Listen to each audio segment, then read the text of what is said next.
El matriarcado. Ao contrário do que muitos pensam, matriarcado não é o contrário de patriarcado. O matriarcado é uma sociedade criada por mulheres, tanto em âmbito econômico, político, social e cultural, e são igualitárias quando se refere ao gênero, mesmo quando mulheres se encontram em liderança, o que é totalmente o oposto de uma sociedade patriarcal. Sendo assim, essa foi a maneira representativa de nomearmos o nosso projeto.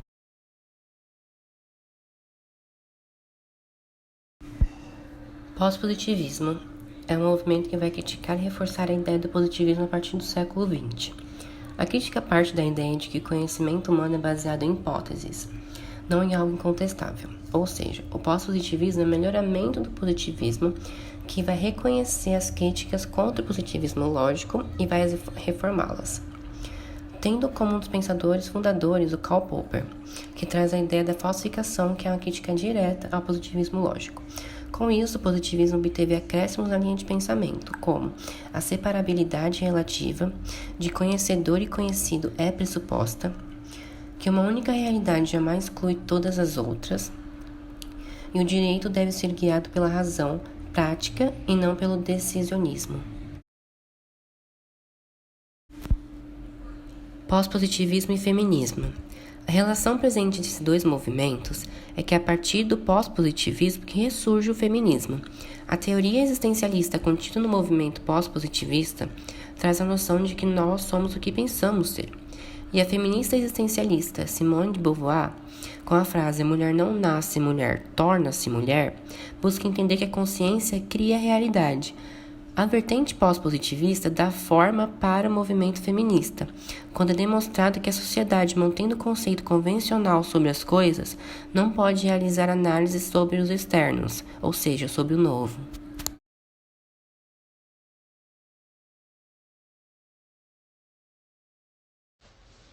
A figura feminina foi construída numa sociedade patriarcal, onde as atribuições da mulher estavam restritas aos afazeres domésticos e à educação dos filhos. Olímpia de Good criticou como a sociedade mantinha a mulher subjugada e lançou então a Declaração dos Direitos da Mulher e da Cidadã.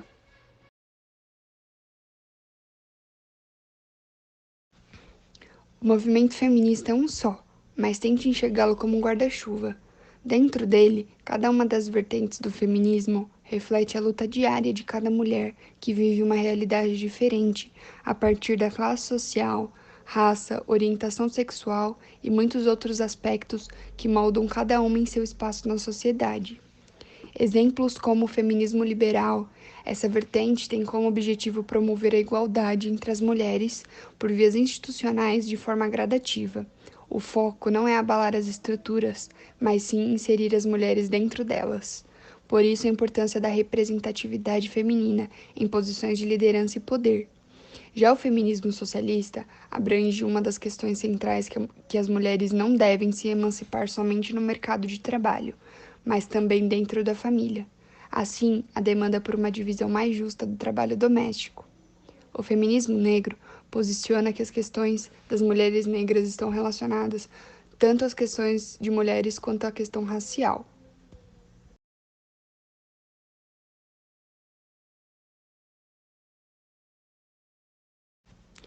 É importante lembrar que as vertentes não são caixinhas e você pode se identificar com os pensamentos de mais de uma delas.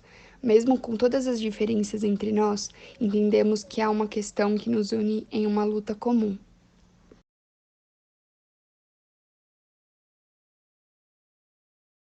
Frida Kahlo nasceu em 6 de julho de 1907 em Coyoacán, no México. Sua vida foi rodeada por sofrimento e doenças, mas a arte sempre foi um refúgio para ela. Frida foi uma figura marcante não só pelas suas sobrancelhas grossas e marcantes, mas também pelas cores e estampas florais e étnicas em seu vestuário e em obras. Frida trouxe para as artes algo que até então não era abordado pelos pintores: as questões íntimas femininas. Abortos, partos e feminicídio foram alguns dos assuntos presentes em suas obras. Uma de suas obras mais chocantes é Unos Quantos Piquetitos, de 1937. Na tela é possível ver uma mulher nua e ensanguentada em uma cama e um homem ao seu lado segurando uma faca. A pintura veio de um caso que Frida teve conhecimento, o qual se tratava de um marido que matou a esposa por ciúme e disse ao juiz que foram apenas uns cortes pequenos, na tentativa de ser absolvido. Como pode ser visto no quadro ao lado, a coluna partida de 1944, a pintora aparece com sua coluna exposta e toda quebrada, além de pregos por todo o corpo. Isso retrata as dores sofridas por ela durante a vida, principalmente pelo acidente que ela teve com 18 anos, em que um ferro atravessou seu corpo, atingindo a barriga e a pelve da jovem. A exposição da sua vulnerabilidade física, em contraponto com sua força como mulher, da persistência que teve e na luta contra as dores, as dificuldades no relacionamento com Rivera e a tristeza de não ser mãe, são motivos que levaram à identificação de mulheres em todo o mundo, o que chamou a atenção dos movimentos feministas. Frida não se intitulou feminista em sua vida, mas isso não impediu que sua importância no meio político e artístico fizesse com que ela se tornasse referência para a luta feminista.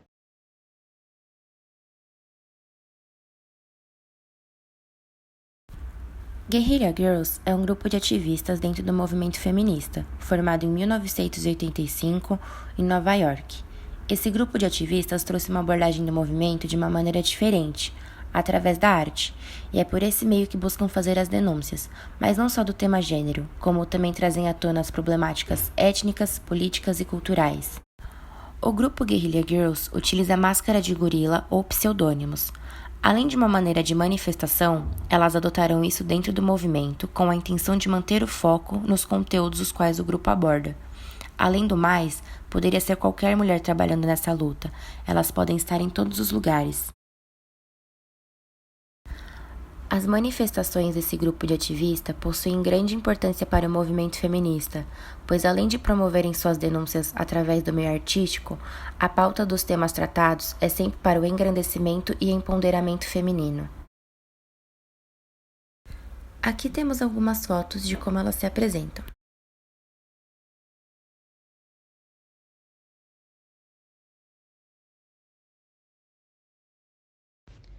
A maior parte das feministas empregam o pós-positivismo para localizar mulheres em posições subordinadas e para mostrar como isso está ligado ao poder de gênero, que seria como sistema de símbolos empregados para interpretar a realidade e fixar significados.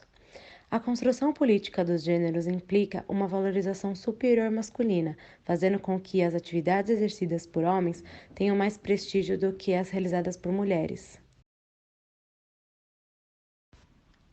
Segundo a teórica feminista das relações internacionais Judith N. Tickner, a sugestão das feministas para modificar as dinâmicas conflitivas das relações internacionais está na inclusão de um ponto de vista distinto na produção de teoria e na formulação política também, que seria diferente da defesa de inclusão de mulheres individuais.